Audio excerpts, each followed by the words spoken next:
Continúa el misterio de uno de los temas que aparece en la portada del Mundo. Y ahora con una última información, porque se confirmó que el vuelo MH370, el Boeing 777 de Malaysia Airlines, fue desviado de forma deliberada, intencional, que se cambió el rumbo y que se desconectaron las comunicaciones.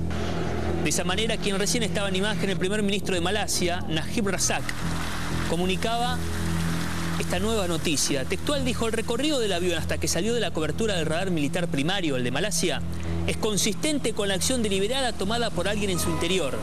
De esta manera, como un nuevo radar captó ese giro, ese desvío de forma intencional, se está investigando qué pasó dentro del avión y se focaliza en el interior de la cabina, donde estaba el piloto experimentado, 18.000 horas de vuelo, el copiloto, 2.700 horas de vuelo, estaba a punto de egresar para ser piloto de un Boeing 777 y había asegurado que después de egresarse se iba a casar. Algunos datos que se conocen de las historias de estas 239 personas, entre ellos los pasajeros y los 12 tripulantes. Entre los pasajeros, que son 227, hay 7 menores. Pistas falsas que se cayeron en el transcurso de esta semana del radar chino, que había encontrado algunos elementos flotantes y humo. Bueno, eso se descartó, se buscó el lugar, se pudo cotejar la zona y fue negativo. Lo que sucedió el último domingo, combustible en el mar, que había presencia, rastros del Boeing, tampoco. Era algo que habían encontrado, por lo menos aseguraban aviones vietnamistas, parte del ejército que se transportaba en ese lugar, pero también dio negativo. Se sigue investigando a los pasajeros. Recuerden que el último domingo se comprobó que 2 de ellos iban con una identidad falsa, que eran de ciudadanos europeos, que le habían robado su pasaporte en Tailandia, pero desde la Casa Blanca aseguraron que se investigó a esos 2 ciudadanos iraníes que tenían el pasaporte falso, pero nada se pudo cotejar con si eran o estaban relacionados con algún grupo terrorista. Por eso esa primera hipótesis se sigue investigando, pero no hay más datos. Pero ahora, como se busca qué pasó en el interior del avión, si hubo un giro, salió de la ruta aérea original, hubo un desvío intencional, ¿qué fue lo que pasó?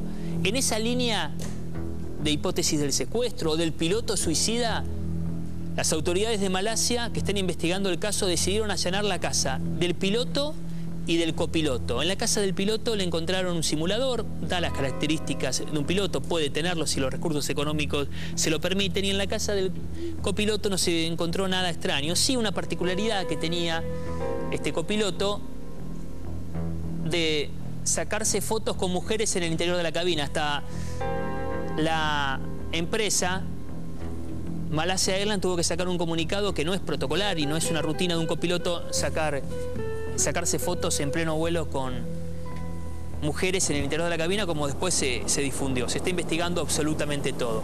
¿Crece la hipótesis del secuestro? ¿Esto se puede comparar con los ataques terroristas más grandes de la historia, como por ejemplo la Torre Gemelas? ¿Cuáles son aquellos datos? ¿Qué pasó en el interior del avión? Sumamos a un analista internacional como Horacio Calderón. Ya tendremos también las especificaciones técnicas. En @C5N podés, si tenés algún interrogante, alguna pregunta sobre este caso también, trasladarle. Nosotros a los especialistas los vamos a ir sumando. Horacio Calderón se investigaba. Buen día. Buen día. El último domingo, estos 2 pasaportes falsos, se comprobó que eran de ciudadanos europeos. Se siguió la línea de investigación. Esos turistas eran iraníes, pero después no se lo pudo vincular en un primer momento con algún ataque terrorista o con grupos terroristas. Pero esa investigación continúa. Exacto. Yo, de cualquier manera, descartaba en principio que estos iraníes pudieran ser autores de un atentado en momentos en que el gobierno de Irán se encuentra en negociaciones para un acercamiento, una alianza estratégica con los Estados Unidos. Claro. O sea, a mí me parecía fuera del esquema normal, ¿no? De los patrones normales de conducta. Yo eso lo descarté. Lo que yo no descarté de entrada es un ataque terrorista, lo cual no quiere decir que se tenga que mantener esta hipótesis hasta que las otras restantes, la real, quede fehacientemente probada, ¿no? O sea, yo me inclino a que acá hubo un hecho criminal. Si ese hecho criminal fue lanzado por un demente, por una organización terrorista, habrá que verlo, ¿no? Yo sospecho, en principio... ¿De qué forma, Calderón, el ataque terrorista? Bueno, puede haber sido... A ver, no olvidemos que los ataques del 11 de septiembre fueron realizados por personas que tenían apenas unos elementos punzantes, secuestraron el avión y lo estrellaron contra las Torres Gemelas, contra el Pentágono, y un cuarto avión que fue derribado por los ocupantes o por la Fuerza Aérea Americana. Eso nunca se va a saber. Del análisis de Horacio Calderón surgen muchas preguntas. Por eso sumamos al piso de C5N a un experimentado piloto, a Jorge Polanco. En este caso, Jorge, hay que tener, me imagino, que una estructura magnífica para, si se da un ataque terrorista, un piloto con experiencia que haya volado en un Boeing 777. ¿Y qué magnitud hay que tener para poder secuestrar un avión de semejante tamaño? Bueno, la realidad es que hasta ahora seguimos hablando de conjeturas. Sí. Son suposiciones. Con un dato que se sumó de que el avión tuvo un desvío intencional y que salió de su ruta aérea original. Eso era algo que presumían y que ahora supuestamente por radares militares lo confirmaron. El dato, lo sospechoso de todo esto es que lo hacen 7 días después. Claro. Las autoridades malayas han trabajado o muy mal o intencionalmente no han lo que se llama hecho release de información, por alguna razón. Y tengo que decir que es muy importante, nunca se han apegado a la verdad. Por eso se sospecha de que hay hasta connivencia en cuanto a decir cosas que se sabían efectivamente sobre el paradero o lo que podría haber ocurrido con el avión. Contribuyeron las mismas autoridades a generar una especie de caos de información. Sí. Lo último, como bien vos decís, es que el avión desde su último punto de notificación cambió bruscamente su curso. Se desconectaron las comunicaciones. Lo que se llama, le hicieron un release de todos los equipos que puedan dar información de dónde está posicionado el avión. Pero tampoco sabemos, que esto es muy llamativo, efectivamente, qué autonomía de combustible tenía el avión a la hora de despegar, porque algunos dicen 6 horas, otros dicen 7 horas, y ese avión, desde el último punto que fue, digamos, visto oficialmente, uno tira un círculo en derredor y llega a la India, llega a lugares insospechados, llega a Australia, entra al territorio australiano. Realmente es de una magnitud y de una, digamos, una cantidad de kilómetros, que son más de 2.600 kilómetros lo que ese avión podría haber volado en su momento. Entonces estamos frente a algo que es muy importante. No hay información fidedigna por parte de las autoridades, no la hubo nunca, recién ahora y por que han intervenido otros gobiernos han aparecido realmente cifras serias y ciertas. Mientras tanto, como decimos nosotros en la industria aeronáutica, hasta que no aparezca el cuerpo no podemos decir qué es lo que pasó. Y acá todavía ni siquiera apareció el avión, seguimos trabajando sobre sus suposiciones. Y lo que es más importante, recién ahora empezaron a trabajar sobre la posibilidad de la gente que iba a bordo, o sea, sobre los pilotos, sobre la gente que podía ir a bordo. Como bien dijo alguien, ¿y qué sabemos si a bordo de ese avión estaba el jefe de la mafia china, por decirlo, y las intenciones de desaparecer? A todos. Yo apunto al movimiento islámico de Turkmenistán del Este, Turquestán del Este, que es un movimiento terrorista integrado por uigures, que es una palabra muy poco conocida, por eso decía por televisión varias veces, esta semana recordemos ese nombre, que ya han intentado anteriormente derribar aviones, ¿no? Ahora, ¿cómo? ¿Y por qué nadie se adjudica el hecho? ¿Por qué entonces? Ese es el gran peligro que hemos compartido acá, incluso acá en C5N, yo vine varias veces, Mariela Fernández creo que hizo uno de los reportajes, cuando cayó el avión Air France 443. Correcto. Entonces, la hipótesis, que no es mía exclusivamente, sino compartida por gente de la inteligencia americana, un agente especial ya retirado, por ejemplo, especialista en estos temas, es que podían haber estado realizando un test justamente para derribar aviones en vuelo de manera simultánea. Entonces, si ese fue el caso, y Dios quiera que no ocurra, veríamos, a lo mejor próximamente, ataques simultáneos contra varios aviones. Es una hipótesis que no es hablada por expertos. ¿Cómo se hace, sobre todo, la magnitud de un grupo terrorista para tener un piloto que maneje ese Boeing 777 para hacerlo desaparecer? Porque no se sabe. Con la falta de seguridad, porque por ejemplo hay una serie de organizaciones, criminales, que se especializan en clonar pasaportes. Los pasaportes americanos de otros países tienen un chip de radiofrecuencia, ¿no es cierto?, que son muy especiales y que restringen la capacidad de maniobra de estos fabricantes o clonadores de pasaportes. Pero ¿qué sucede? Esto es importante recalcarlo. Ellos roban una cantidad importante de pasaportes que por supuesto que son denunciados y que no quedan bajo registro, pero al mismo tiempo que compran pasaportes o hacen sacar pasaportes, por ejemplo, drogadictos, personas sin pocos recursos, que se supone que nunca van a salir del país. Entonces tienen 500 pasaportes. Por ejemplo, 1000 pasaportes, 2000. Aparece Horacio Calderón, Rubén Suárez, el señor Polanco y dice, bueno, yo quiero un pasaporte falso. Entonces, ¿qué hacen? Buscan en el database, en el banco de datos de ellos, las características de la persona que se ajusten a la cara, es decir, a todas las, digamos, las características, y le dan un pasaporte con un nombre real, que se parece al que lo lleva, de una persona que nunca va a volar, y eso está a venta. Los servicios secretos internacionales, tengo un caso en el caso de Israel, de otros países, por ejemplo, que utilizan este tipo de técnica. Es decir, se hace sacar un pasaporte determinado a una persona y se la dan a otra con similares características. Y Polanco, ¿qué explicación técnica, si tiene algún tipo de explicación, de que el avión sigue desaparecido y no aparece ningún radar? Y sobre todo en sus primeras horas de vuelo. No, lo que vos querrás decir que no hay ningún rastro radar. Esa es la pregunta que muchos especialistas nos hacemos, es si supuestamente el gobierno malayo asegura que el avión tomó esa ruta, ¿dónde están los rastros radar? ¿Dónde está la información técnica para decir, o las grabaciones de esos radares para decir efectivamente el avión se desvió de tal punto hasta tal o supuesto punto? Fíjate vos, te vuelvo a reiterar, hasta el día de ayer todavía no tenían con real certeza la cantidad de combustible que tenía el avión. Es muy poco serio. Y se lo buscaba en un lugar que ahora es todo lo contrario. Exactamente. Son otros dos corredores. O sea, estamos hablando de un avión de 260 millones de dólares, una masa metálica de casi 300 toneladas. No puede desaparecer tan simplemente debajo de la vista de un gobierno en el medio del océano sin que siquiera sepan qué tenían a bordo.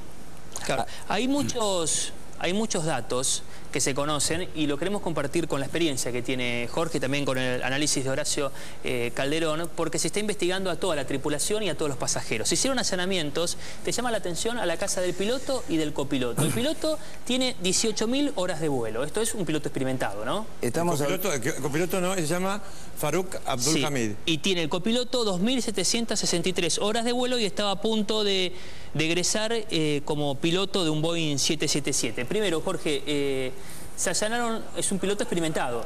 No, estamos hablando de una persona con un background muy grande, con una cantidad de horas de experiencia. Yo tengo 17.000 horas y tengo una edad, soy bastante mayor que esta persona, o sea que realmente tiene una experiencia muy grande. Lo que no sabemos es, digamos, cuando accedemos a la casa de los pilotos, lo que estamos buscando es información sobre el estado mental de los mismos en cuanto a si han sido o no afectados por alguna organización o por algo que lo podría haber llevado a contribuir, ser parte o no, no lo sabemos, de lo que supuestamente podría ser una de las teorías, que es el desvío, ya sea por rapto, por decisión propia.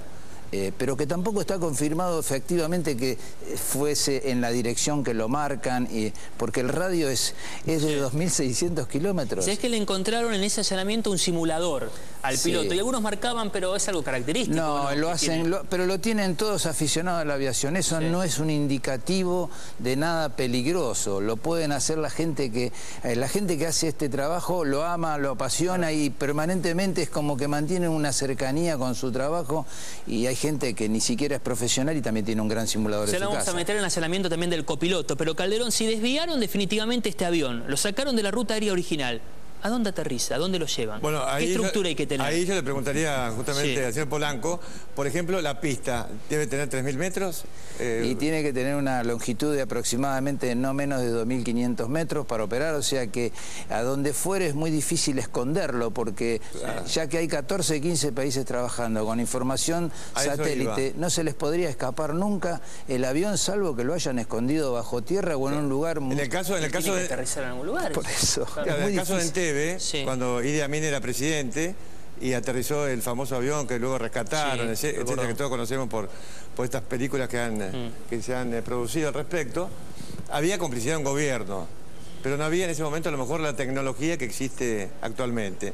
Entonces yo preguntaba esto, el tema de metros, estaba seguro 2.500, 3.000 metros, porque no puede aterrizar en cualquier lado. No es un avión, por ejemplo, estos que circulan en Argentina o en otros lugares para llevar narcóticos que bajan en un camino de tierra. No, necesita una pista. Esa pista necesita luz, necesita tener algún tipo de orientación electrónica, ¿no?, para poder aterrizar. Necesitarían, por ejemplo, para mi punto de vista, una cobertura clandestina de algún tipo de gobierno. Y yo eso no lo veo demasiado factible en este momento. El avión, según las últimas referencias, iba rumbo a los países de Asia Central. En los países de Asia Central están mencionando en las noticias, Kazajstán y Turquestán. Sí, donde se busca ahora es el oeste de Indonesia y el Índico, o en otro corredor que va al norte de Tailandia hasta la frontera entre Kazajistán. Kazajstán. Ahí está. Exactamente. Entonces son los países TAN de América Central. ¿No? Todos los que se llaman TAN. Bueno, pero ¿qué pasa? Si fue ese rumbo, qué casualidad, va a Turquestán, la república, no a la zona ocupada por este momento por China, conocida como Xinjiang, desde la época de Mao Zedong, donde están estos famosos uigures, que a su vez cuentan con dos movimientos terroristas que ya han intentado atentar contra aviones. Una mujer incluso que subió hasta con gasolina al avión. ¿De qué grupo terrorista? Movimiento Islámico de Turquestán del Este, que es un movimiento que reivindica... O sea que por la zona que se lo busca ahora podría tener algún tipo de relación. Claro, es un movimiento separatista, pero religioso, del Islam sunita, extremista, vinculado a la red Al-Qaeda. Porque hay combatientes uigures que han muerto incluso en Pakistán. Uno de los líderes murió en Pakistán. Pero aparte de esto, yo creo que yo coincido con el señor Polanco, en el sentido de que acá hay un hecho criminal, para mi punto de vista, con alta probabilidad de ocurrencia. Yo no descarto ninguna hipótesis, ni la de suicida, nada, porque ¿quién soy yo para descartarla? Obviamente estoy hablando de lo que yo sé. Entonces, yo apunto a esto, ¿por qué? Porque puede haber sido una venganza doble. Primero, atacar a China. Y segundo, a pesar de que hubiera algún tipo de tripulante de Malasia, vengarse de Malasia. ¿Por qué? Porque Malasia, identificó a un grupo de uigures que estaban en su país y los entregó a China. Bueno, son quedaron presos. Hipótesis, escenarios que se estarán investigando, pero si se desvió, ¿hay grupos terroristas que tengan esa magnitud de lugares para preparar esas relaciones? No hace falta tanto si no hay seguridad. Si entraron dos personas con dos pasaportes que no les correspondían, falló la seguridad, primer punto. Si falla la seguridad... El tema es dónde lo aterrizan, ¿no? Si necesitan una pista de semejantes características... No sé, señor Polanco, yo no soy tan proclive a pensar en aterrizaje por las características del avión. No puede aterrizar en cualquier lado y pasar desapercibido. Y la pregunta entonces es dónde está, ¿no, Polanco? Bueno, la pregunta es que en el radio, para ser honestos, hay que tomar como última referencia, lo bien dijimos, el lugar donde fue la última comunicación oficial. A partir de ahí hay que hacer un radio con la autonomía que podría alcanzar el avión, con el combustible cierto, que todavía, digamos, está en duda qué cantidad de combustible tenía, como para sacar el alcance. Y a partir de ahí podemos decir que realmente es extremadamente vasto los lugares donde podría estar el avión. Yo coincido también con él en el tema ¿no? Técnico, ¿no? Pero además es muy difícil, si vemos que el piloto sacó, por ejemplo, fotos con dos mujeres. El copiloto. El copiloto. El copiloto, yo no quiero con esto agraviar a la comunidad musulmana, es musulmán, hasta el nombre lo indica. Se llama Farik Abdul Hamid. O sea, pertenece a la rama sunita del Islam. A ver, podía ser extremista, podía no serlo, es una hipótesis por parte de uno. Pero si permiten entrar dos mujeres a la cabina, ¿quién me asegura a mí que esas dos mujeres no intentaron hacer algo parecido a lo que quisieron cometer otras como yo acabo de mencionar, que lograron ingresar a un avión. Estamos hablando del mismo grupo que al cual yo estoy apuntando, con gasolina. Polanco, lo que dice Calderón es algo que se supo después del allanamiento en la casa del copiloto, 2.300 horas de vuelo aproximadamente. Él había asegurado que en el caso de egresar como piloto de un Boeing 777 se iba a casar, y subieron varias fotos, hasta la compañía tuvo que sacar un comunicado, que él tenía una particularidad de en pleno vuelo hacer pasar a mujeres y jóvenes casi siempre para fotografiarse y sacar algunas fotos por el escenario que se presentaba en pleno vuelo, subidas de tono. Hasta el 11 de septiembre, después del atentado de las Torres Gemelas, era un acto, digamos, hasta de cortesía de las compañías aéreas, permitir que los pasajeros, mujeres, hombres, chicos, que normalmente entren a la cabina. Después del 11 se prohibió prácticamente en todo el mundo. Pero fue, de alguna manera, al pasar los años, se fue relajando eso, y de manera tal que no era malo o no era... los asiáticos pensaban que ese problema lo tenían los americanos, porque decían, a los únicos que quieren atentar es a los americanos, con nosotros no es el problema. Entonces eso se fue relajando, y esas cosas o esas prácticas eran normales. No hay tanta data de que algún atentado se haya llevado a cabo por eso. Además, este pibe se sacó fotos con unas chicas también, pero fuera de la cabina. Yo no centraría tanto en eso. Me preguntaría cómo están las normas de seguridad en el aeropuerto de Kuala Lumpur, qué carga embarcaron, qué tipo de cargamento, dónde están los manifiestos. Ellos tienen que tener conocimiento del Deberían, vuelvo a repetirte, hasta antes de ayer no sabían cuál era, o no habían dado la información del combustible que tenía realmente el avión a bordo. Algunos hablan de 6 horas 30, otros de 7, otros de 8. Y ese es un avión que puede volar hasta 15 horas. O sea que eso es fundamental para ver a dónde lo buscamos. Claro. Yo coincido con él, también yo no confío del gobierno de Tailandia, que han ocultado información. En lo personal, ¿no? Eso tendrá que investigarlo otros países, los países involucrados en todo esto. Hay, no sé, la cantidad de barcos, aviones, buscando hubo satélite. Información satélite, un punto para tomar, hubo información satélite de los chinos, a casi 6 días, donde supuestamente había trozos o lo que podría ser restos de un avión. Sí, ya con una imperfección que me llama la atención. ¿Cuál? Yo hoy salgo a la puerta de C5N y me hago sacar una foto satélite hasta con un cigarrillo en la mano. Hoy. Hoy es factible eso. Hasta la chapa de un auto. Y me están dando una foto difusa ahí de restos que no se ven bien. O sea, realmente creo, y además lo dan 6 días después, 5 días después. ¿Es posible, por antecedentes, por casos históricos, que este avión no aparezca nunca más? El avión de la Fuerza Aérea Argentina, recordemos hace décadas, que desapareció con toda una promoción. El Tango Charlie 48. Nunca fue encontrado, jamás. Con toda una promoción de cadetes de la Escuela de Aviación Militar. Claro.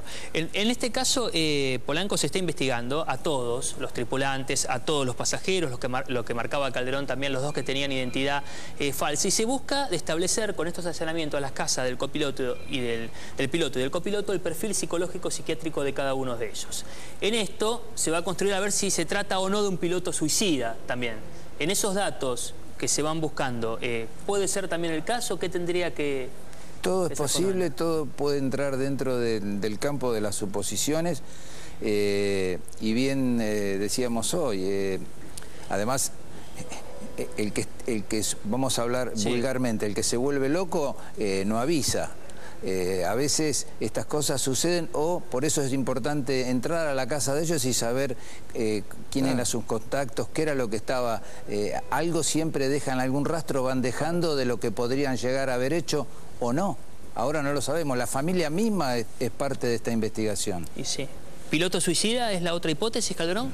Sí, el tema es si hubo un piloto suicida porque cumplía un objetivo terrorista, o era un piloto suicida porque estaba enfermo. Claro. También acá tenemos un desdoblamiento, hay que consultar con un psiquiatra. Yo, como especialista en terrorismo, sobre todo transnacional, no descarto de que un atentado suicida pueda haber ocurrido en este caso. Es mucho más fácil, a lo mejor, cooptar a lo mejor a un piloto de origen X, no carguemos todas las tintas, porque hay otras organizaciones terroristas que no son musulmanas que podrían haber intervenido en este caso, ¿no? O sea que sí es posible, el grado de probabilidad de ocurrencia nadie lo puede asegurar. De que si existió un atacante suicida, o sea que el piloto fue el suicida, bueno, que eso puede haber sido intencionalmente respondiendo a una instrucción de una organización o compartiendo eso. Miren, los lobos solitarios que han intentado atacar y que lo han hecho y que han matado a muchísima gente sin tener conexión alguna con organizaciones. O sea, puede ser una especie de copycat en otros casos, ¿no? O sea, Polanco, cuidado. quien cambió el rumbo de forma intencional, sabía cómo manejar un Boeing 777, tiene que tener experiencia. No necesariamente, porque como no sabemos qué es lo que pasó en la cabina, no sabemos si entró un señor con un arma, si lo hicieron ellos, si descendieron, tampoco dieron la información. Fíjate vos que es muy importante. Sí. El avión viene volando a 36.000 pies de altura, hace casi prácticamente un curso invertido a partir de la última posición, apaga el transponder y nadie, ya que hay información radar, no te saben informar si el tránsito descendió, si el tránsito mantuvo la altitud que tenía, porque también eso es importante. No es lo mismo volar a 36.000 pies de altura, más de 10.000 metros, que volar cerca del agua o cerca de la tierra, digamos, porque eso me disminuye la autonomía. Allá hay otro factor para incorporar. Un avión volando bajo tiene menos alcance o menos autonomía que volando alto. Volando alto puede ir mucho más lejos. Y si son 7 horas como aseguró la compañía de autonomía, entonces... Y bueno, vuelvo a repetirte, a partir de ese momento... Sí. El radio, si lo podemos ver en algún lugar, nos vamos a dar cuenta que es fantástica. La distancia que puede haber cubierto es tremendo, porque voló toda la noche, además pareciera que está pensado para que ocurrió de noche, entonces durante toda la noche estuvo volando y no sabemos definitivamente hacia dónde, porque puede haber hecho ese curso durante 20 minutos, media hora, y después puede haber cambiado de curso. Hay un tercer sospechoso, que es un ingeniero de vuelo, usted sabrá. También que decía Mass Flight Engineer, dice el informe. O sea que ahora hay un tercer sospechoso también. A ver si esa persona tenía capacidad para pilotar un avión, por ejemplo, o se entrenó con porque de los pasajeros el único que tenía conocimiento más allá de la tripulación. Aparentemente sí, pero ya es concreto, ¿no? Sí. O sea, dicen que no, que él no pertenecía a Malaysian Airlines, sino que iba a China creo que es el caso, que iba a prestar servicio a una empresa en particular. Eso es lo que se sabe hasta el último minuto antes de yo venir acá. Claro. Son ingeniero vuelo. Perdón, ingeniero, sí, exactamente. Pero que puede tener algún tipo de flight engineer, ¿no? La realidad es que, por ejemplo, esto como cuando sucedió el ataque a las gemelas, que todo el mundo argumentaba que habían sido musulmanes o gente que recién tenía una preparación básica en las escuelas de vuelo en Estados Unidos. Los que volaron los aviones que atacaron las Torres Gemelas era gente entrenada, no eran gente que no tuviera muy poca experiencia, tenían mucha experiencia, sabían lo que estaban haciendo, y en este caso esta es una operación planeada. Lo que acá esta desaparición ha sido planeada. Ahora, no sabemos si con la gente de la compañía, como en este caso el capitán y el primer oficial, o por terceras personas, pero ha sido planeada por la hora, al momento, y ha contribuido a la falta de información del gobierno malayo, porque realmente es muy pobre lo que han hecho hasta el día de hoy para dar el paradero del avión. ¿Y cuánto se dijo Polanco, ¿no? Y Calderón, ¿recuerdan ustedes la semana pasada de que se había encontrado combustible en el mar después de un radar chino, que había elementos, que también humo en el mar? Bueno, todo eso se fue cayendo. Nada. Bueno, por eso te decía, es poco serio. No se puede hablar de un avión de este tamaño y dar ese tipo de información. Mismo los chinos abonando, vuelvo a repetirte, con una información satélite, cuando hoy se saca con mucha precisión, no se puede mandar una fotografía borrosa, ahí mostrando supuestamente restos. Hasta podemos seguir online, ¿no? Si caer en teoría conspirativa de ningún tipo, yo no me puedo explicar la National Security Agency de Estados Unidos, que puede pinchar hasta el teléfono de un primer ministro, de un presidente, rastrear cualquier cosa que no tengan. Hoy, por ejemplo, información, llamémosle a ver, video grabada a través de satélites, de todo lo que ocurrió en cada segmento de la región en cuestión donde pudo haber sobrevolado el avión. Bueno, esta imagen, Calderón, Polanco y a los televidentes, se marcaba la semana informativa porque era obtenida por un radar chino. Elementos contundentes que se habían encontrado en el mar y humo y presencia de humo. Chino. Sí. Un satélite chino. Que acá convengamos que los chinos le dicen, acá yo tengo esta foto. Esta foto de donde fue obviamente sacada, podría tener una definición y la debe tener seguramente mayor. Lo que pasa es que también tendría que poner en evidencia que los chinos tienen en zonas o lugares satélites que toman posicionamiento de un montón de lugares que quizás ellos no quieran que se sepa. Exacto. Donde tiene la zona de exclusión aérea, en el mar de China Oriental, en el mar Amarillo. Y de hecho ahora se está buscando... Hay otros intereses en juego acá.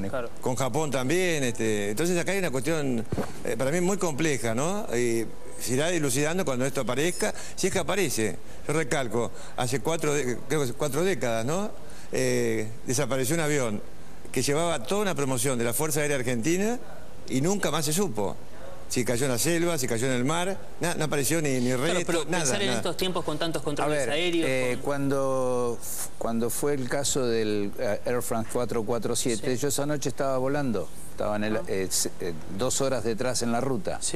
Y el Air France, a partir del momento que empezó a tener problemas, en la fábrica misma, en Airbus, sabían lo que estaba sucediendo por el EICAS. El EICAS es el equipamiento que trae el avión que le dice, tuve este problema, tengo este problema, y fue tirando las diferentes pérdidas de sistemas. Primero fue la presurización, lo que llevaba a una presentación nefasta donde se dieron cuenta que realmente había sucedido algo muy grave. Lo que cuenta Polanco, estuvimos con C5N, me tocó en lo personal estar en Toulouse, en la fábrica de Airbus, y nos comentaban cómo rigen los sistemas de alerta y cómo van monitoreando cuando sucede cada uno de los casos. En este caso también Boeing envió un equipo de técnicos a Malasia y tendrán ellos, aportarán algunos datos. ¿Qué datos pueden encontrar ellos para la investigación? Bueno, Malaysian, tengo entendido, si bien las fábricas tienen a veces información del EICAS, no tenía comprado ese sistema para tener reporte de lo que el avión le sucedía mientras volaba.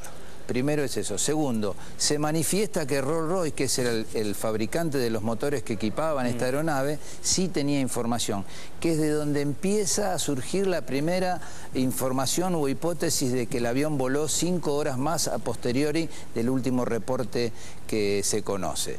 Entonces, a partir de ahí, si no es por información fuera del gobierno malayo, todo lo que hay es bastante pobre y bastante difuso. No hay nada concreto.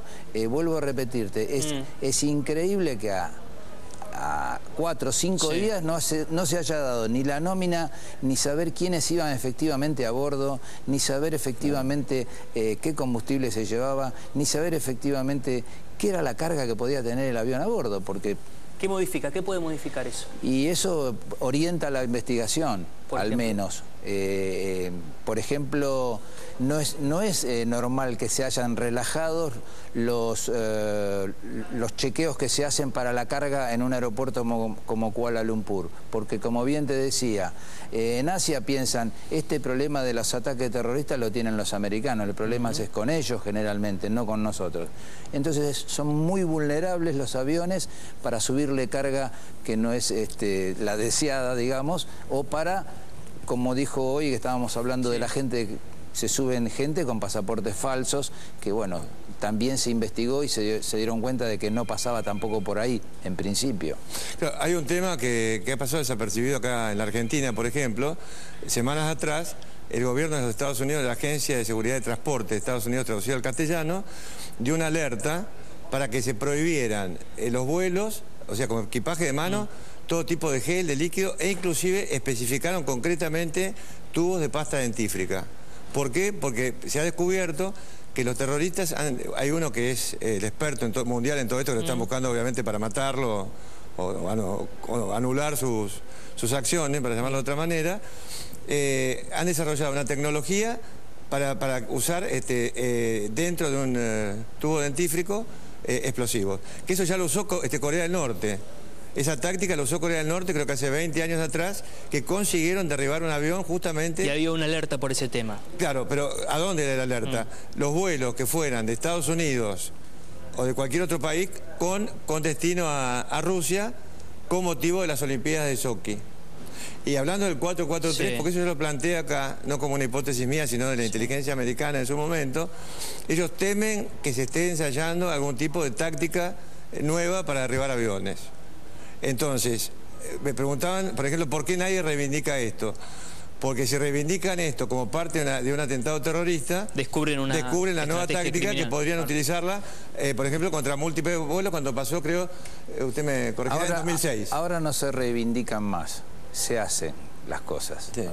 Porque el que quieren que le llegue el mensaje, le llega, sabe que fue por algo o por él. ¿Puede haber sido un mensaje también mafioso? Eso también, ¿no? O sea, no hay que descartar. Acá el señor Polanco aludió a la mafia china, en realidad a las tríadas chinas. Bueno, pueden llegar a tener algún conflicto grave. La mayoría de los tripulantes, de los pasajeros, eran chinos. Eran chinos, sí. Sí, el destino, artistas chinos. Sí. El destino era Pekín. Exactamente, o Beijing, ¿no? Como dicen ahora, sí. Era Pekín. De manera tal, el tema de Malasia y el tema chino, para mí es algo para tenerlo muy en cuenta. Y lo tienen que tener en cuenta los investigadores que estén desarrollando en el terreno, tanto en Malasia como en China, en otros países, como decía el señor Polanco, ¿quiénes son? A ver el manifiesto, ¿quiénes son los tripulantes? 227 pasajeros, entre ellos 7 menores, claro. 12 tripulantes, todos de Malasia. Hay que investigar ahí. Interpol todo, lo está haciendo también. Exacto, pero Interpol, veamos que, por ejemplo, que el director de Interpol negó que fuera un ataque terrorista y la Casa Blanca dijo que ellos contemplaban que podía haber sido un atentado terrorista. ¿Y entonces? Y yo creo que acá lo que hay temor, tal vez eso es lo que justificaría o lo que haría comprensible que esté acotada la información, que se desate un pánico mundial para el caso de que haya habido una organización terrorista detrás, que haya usado una nueva táctica y que quiera usarla nuevamente, a lo mejor en vuelos múltiples y simultáneos, que sería un poco el sello de Al-Qaeda. Entonces, si Estados Unidos oficialmente extiende esta teoría y la hace oficial, que la ha dado, entre otros, un ex agente especial del Departamento de Estado, Scott Stewart, que es un nombre muy conocido, bueno, eso podría hacer comprensible esta especie de vacío informativo que estamos viendo, ¿no? Era muy fuerte al principio la sospecha de estos dos pasajeros con una identidad falsa, un pasaporte trucho, descarté de entrada eso. Iraníes, pero después comprobaron que uno de ellos tenía como destino final Europa, Alemania, para ir a visitar a su mamá y no lo vincularon incluso con para asilarse, etc. Sí. Además, la situación actual del gobierno de Irán con el gobierno de Estados Unidos, con el gobierno chino, etcétera, no da para que este país vaya a ordenar un ataque terrorista contra una línea aérea en este momento. A mí me parece que está totalmente fuera de cualquier hipótesis. Y yo que siempre he estudiado en profundidad las organizaciones terroristas vinculadas a Irán, como es el caso del Hezbollah, etcétera, y otras internas que tiene este país, yo lo descarté de entrada. Me pareció una hipótesis poco creíble. Salvo que algún sector duro del gobierno iraní esté en contra de la estrategia de aproximación de su país por ejemplo, con Estados Unidos, pero ya en ese caso se hubiera dado a conocer. O sea que yo temo realmente, mi mayor preocupación, lamentablemente si murieron los pasajeros por un accidente o por un atentado terrorista o por lo que fuera, mi mayor preocupación es que esto haya sido realmente un test y que pueda repetirse. Mi preocupación, ¿Se descarta, Polanco, con estos datos una falla técnica? Sí, está totalmente descartado. Está totalmente descartado. Totalmente.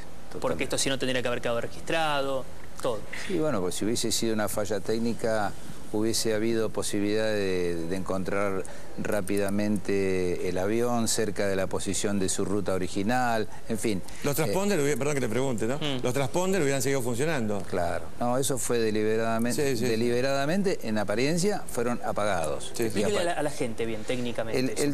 El transponder es un equipamiento o un aparato, por así llamarlo, para que se entienda fácil, que está a bordo del avión. Correcto. El avión emite a través de ese aparatito una señal que es recibida por un radar. Ese radar toma el tiempo que tarda y le mide lo que se llama la distancia, la velocidad, la altura, da toda esa información al señor que está, digamos, en la torre de control, para hacerlo más fácil. Identifica cada avión en particular. Identifica cada avión en particular. Hay dos modos, primario y secundario. Sí. En el primario solamente tiene la información, el radarista ve en la pantalla del radar, ve un punto. y lo ve ubicado geográficamente. Correcto. Cuando el transponder funciona en modo secundario, ya tiene mayor información. Ya le dice la velocidad que lleva, claro, el número de identificación de vuelo, la altura que tiene, claro, y la dirección que está llevando. O sea, abona con muchísima información. Esa información, que la tenía el gobierno malayo, no la respaldó en ningún momento, solamente dieron hasta el último punto. Después todos los demás han sido prácticamente y ciertamente elucubraciones. Por eso yo digo que a partir del último punto oficial de notificación hay que hacer un círculo de 2.600, 2.800 kilómetros, dependiendo del combustible que tenía el avión, y donde realmente a partir de ahí decimos, en cualquiera de estos puntos puede estar el avión, o puede haber aterrizado, o se puede haber caído, o se puede haber quedado sin combustible. Son muchísimas las teorías. Y en la industria, para ser serio, no se puede hablar hasta que encontremos los restos. Recién ahí se puede hacer una investigación y decir qué fue lo que pasó. Hasta ahora es una incógnita y creo que involucra a más de 14 países en la búsqueda, el rescate. 57 barcos, más de 50 aviones. Los gastos son millonarios para esta búsqueda. Y ante semejante lugar, 2 corredores, el Índico, por ejemplo, ¿con qué temas técnicos se pueden utilizar para buscar este avión, por ejemplo? Yo lo que creo es que también, como hablábamos hoy, muchos países, fundamentalmente los Estados Unidos, China, tienen capacidad satelital de espionaje. No van a poner en evidencia ellos mismos las capacidades que tienen, porque sería decir, miren, tenemos todos estos satélites con los que espiamos a todo el mundo. Sí podían direccionar un barco, por ejemplo, para que ese barco lo encuentre. Claro.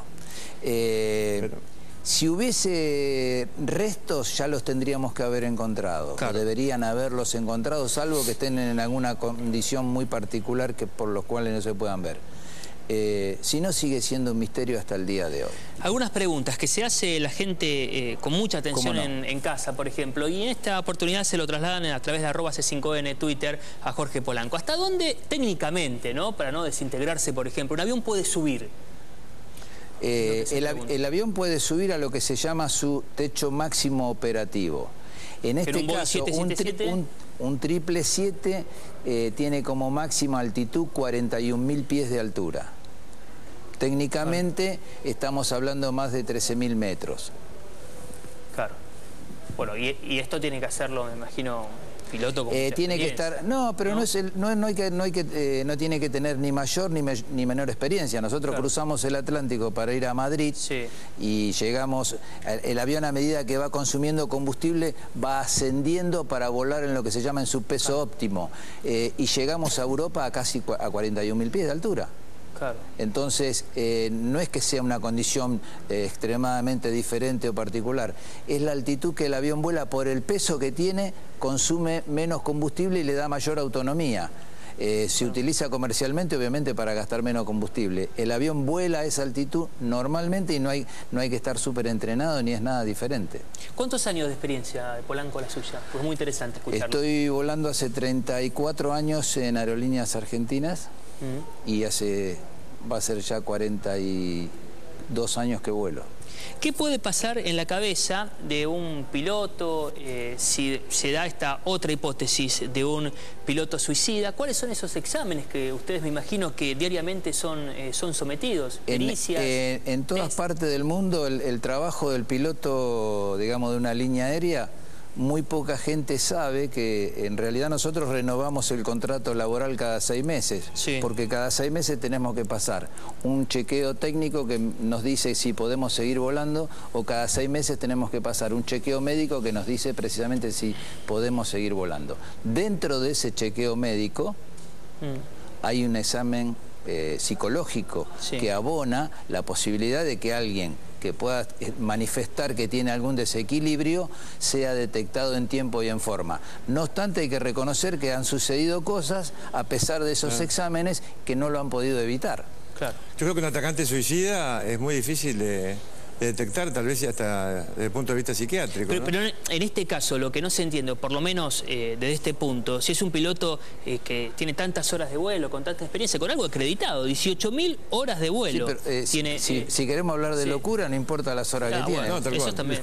Se puede volver en cualquier momento. O una determinación. Yo no apunto tanto al piloto, En principio, lo que yo haría, si yo tuviera cargo de la investigación... Es una de las líneas de investigación. Claro, ahora, si no es un secuestro, si no es un ataque terrorista, podría ser un piloto suicida. Yo lo que aconsejaría, si tuviera oportunidad de hacerlo a quienes hicieran la investigación en varios países, es apuntar a todos los tripulantes, a los 2 pilotos y a los pasajeros, a los antecedentes de toda la tripulación, para lo cual, tripulación me refiero a todos los que viajaron en el avión. Eso me parece el punto de partida hasta tanto se encuentre el aparato. Sí, ya vamos a sumar un especialista para ver hasta dónde puede pasar en la cabeza de un piloto suicidarse y con tanta tripulación, bueno, con tantos pasajeros a bordo de un Boeing 777. Eso... Yo creo que hay que centrar, también seguir revisando o mirando quiénes son los personajes chinos que están a bordo. Sí. Yo opino lo mismo. ¿Y por qué se tarda tanto? Y no hay, miren, estos son, aquí están los 227 pasajeros que subieron a bordo. ¿Por qué? Pero me pregunto. Es la pregunta, ¿por qué? Porque indudablemente hay ocultamiento de algún tipo de información, o lo hubo en un principio y ahora ya no lo pueden ocultar más. Yo coincido totalmente con ustedes. Claro. Coincido con eso. Es muy llamativo la cantidad de horas que se tardó. Además, no solamente los nombres, es decir, quiénes eran, porque pueden tener un montón de nombres, ¿no es cierto?, en la lista, y sin embargo no saber qué antecedentes podían tener de origen criminal, de origen político o religioso, etcétera, ¿no? O sea que los antecedentes de estos, uigures, que son, no son chinos, están ocupados por China, pero son de origen túrquico, túrquico, ¿no?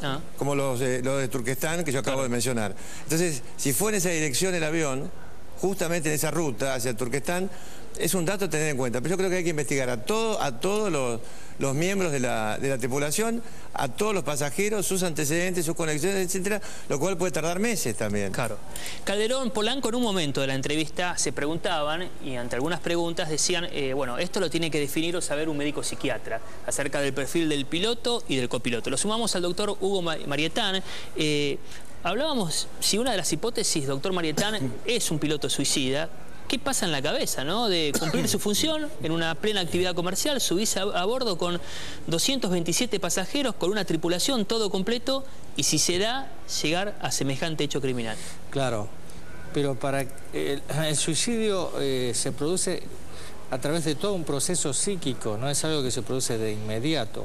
O sea que la persona, ¿no es cierto?, tenía que haber sufrido un estado de depresión que viene arrastrando hace tiempo hasta que la idea suicida se hace tan intensa que se convierte en acto. Por eso ahí aclaraba el experto que los chequeos se hacen cada 6 meses en aeronáutica, justamente para evitar... Ahí queda... nosotros tenemos que dejar de manifiesto, o por lo menos poner cuáles fueron los problemas que uno tuvo. Se vuelca... ¿Qué preguntas le hacen, por ejemplo, Polanco? Si tiene problemas económicos, por ejemplo, si ha tenido peleas en su matrimonio, si ha tenido peleas en su trabajo, en su ¿Sobre vuelo. la muerte, por ejemplo? Le preguntan cómo los ven sus compañeros a usted, cómo usted ve a sus compañeros. O sea, es una serie de datos e información que los profesionales, como el doctor, después analizan y lo llevan a una conclusión, o empiezan a detectar algo que él seguramente sabrá explicar mejor. Sí. Doctor. Esperemos primero, Calderón ya le va a preguntar a Marietán a qué conclusión podemos llegar con esas preguntas que recién nos marcaba Polanco. Bueno, esa es la conclusión del estado afectivo, psíquico de la persona, y si existe algún atisbo, alguna señal, que nosotros los psiquiatras estamos muy duchos en eso, de si hay algún tipo de... aunque sea ideación, que es antes de que se forme la idea completa de suicidio. ¿Sí? ¿Y se puede llegar aunque sea a un indicio del perfil de un suicida? Sí, por supuesto. Pregúntele, Calderón. O de depresión. O de depresión. En ese caso, ¿no es cierto?, se hace toda una investigación y se lo separa inmediatamente de la actividad. Doctor, en el caso de un atacante suicida, ¿es posible detectar cuando hay una determinación, un entrenamiento previo, convicciones religiosas, ocultamiento ante incluso familiares de sus intenciones o de su militancia? ¿Cómo se podría resolver o identificar un atacante suicida?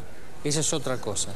Una cosa es el suicida que tiene un proceso interno que lo lleva a autoeliminarse, y otra cosa es aquel que va a cometer una acción por adoctrinamiento. Fundamentalismo. Sí. Eso es fácil, doctor.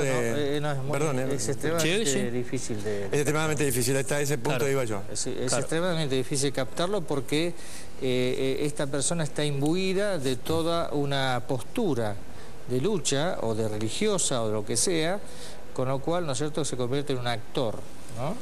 A ver, con los datos que se conocen, y lo compartimos con Polanco y con Calderón, al piloto y al copiloto se realizó un allanamiento, un gabinete de psicólogos, de psiquiatras, buscaron algunos elementos, fue la justicia, fue la policía y secuestraron algunos elementos en la casa del piloto más experimentado y del copiloto. Por ejemplo, le encontraron un simulador al piloto, que nos decía Polanco que si tienen recursos económicos es algo que puede estar, porque no en la casa de entrenamiento, fanático, revistas de aviación y nada raro. Y en el caso del copiloto, donde estaba en esa línea de investigación de la sospecha a la tripulación, algunos comportamientos fuera de la rutina normal, como lo marcaba también desde lo técnico Polanco, que después del ataque a las Torres Gemelas ya casi ningún piloto abría las puertas de la cabina. ¿Qué elementos se pueden encontrar o hablando con las familias para construir el perfil ahora? Porque son dos de los desaparecidos. No se puede hablar ni con el piloto ni con el copiloto del MH370. Sí, de todos modos esos datos que, según anuncias vos, no son indicio de nada. Claro. Simplemente que el copiloto a veces le gustaba sacarse fotos y esas cosas con mujeres. Con mujeres, que no es nada extraño ni raro. No, en la cabina y en pleno vuelo. Sí, en la cabina en pleno vuelo. Y algunas mujeres sentadas arriba de él. Él lo aclaró con mucha precisión. Sí. Eso fue un antes y un después del 11 de septiembre, ¿no? Claro. Pero de todos modos, que al relajarse toda esta situación, bueno, pero no es nada raro ni extraño. Claro. Ahora, el otro tema es la imposición de una acción, que es, por ejemplo, obligar al copiloto antes en tierra, por ejemplo, a ejercer algún tipo de acción una vez que está arriba. Eso es por coerción, ¿no es cierto? Que las mafias suelen manejar mucho eso de presionarlo. Avala esa hipótesis, Calderón, que podría ser. Sí, puede ser, sí. Bueno, entre otras. Claro. Descarta la otra, ¿eh? Claro. Descarta la otra, porque un atacante terrorista suicida es más difícil de detectar, según el propio doctor Marietán, que el otro, ¿no? Que tiene un disturbio que se le va... El otro tiene un conflicto. Un conflicto. Claro. El conflicto de la lucha, no quiere hacer lo que tiene que hacer, pero si no lo hace, ¿no es cierto?, perjudica a la familia, etcétera, etcétera. Jorge Polanco, muy amable. Muchos datos técnicos sobre este caso y ojalá, bueno, que se conozcan más datos confirmados y se pueda encontrar al avión en cuestión. Horacio Calderón y Hugo Marietán, también gracias por el contacto. Gracias a ustedes por invitarme. Bueno, pasaron ya 7 días y es el misterio que nos conmueve a todos, la desaparición del Boeing 777. Pausa y ya volvemos en C5N Domingo.